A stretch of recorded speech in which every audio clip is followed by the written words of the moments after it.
የዱባይ ፖሊስ በቅንጡ መኪና ከሚጓዝ ያልተለመደ ተሳፋሪ ጋር ተፋጠጠ። መቼም ለዱባይ ቅንጡ መኪናዎች ብርቁ አይደሉም። ሰሞኑን የከተማዋ ፖሊሶችን በአግራሞት ያስደመመው ክስተት ግን በደማቅ ቢጫ ቀለም የተዋበችውን ቅንጡ ላምበርጊኒ መኪና ባስቆሙበት ወቅት ከሾፌሩ ጎን ያዩትን ተሳፋሪ ጉዳይ ነበር። ከአሽከርካሪው አጠገብ የደህንነት ቀበቶ ታስሮለት በኩራት የተቀመጠው ተሳፋሪ ግመል ነበር። አሽከርካሪው እንዳስረዳው ከሆነ የሳሎን ግመሉን ለድንገተኛ ሕክምና ወደ እንስሳት ሐኪም ቤት በማጓጓዝ ላይ የነበረ ሲሆን በመደበኛ የእንስሳት ማጓጓዣ በመጠቀም ጊዜ ማባከን አልፈለገም። ክስተቱን የታዘቡ የአይን ምስክሮች እንደተናገሩት በወቅቱ ግመሉ በአስገራሚ ሁኔታ የምቾት ስሜት ይታይበት የነበረ ሲሆን ረጅም አንገቱንም ከመኪናው የላይኛው ጣሪያ በላይ በኩራት ቀስሮ ነበር።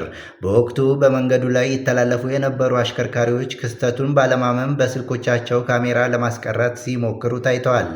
አስገራሚው ነገር የፖሊሶቹ ውሳኔ ነው። በቅድሚያ በእርግጥም ግመሉ ወደ እንስሳት ሕክምና እየሄደ መሆኑን ካረጋገጡ በኋላ ለአሽከርካሪው የጋማ ከብቶችን ተገቢ ባልሆነ መንገድ በማጓጓዝ ጥፋት ማስጠንቀቂያ ሰጥተው ጉዞውን እንዲቀጥል ፈቅደውለታል።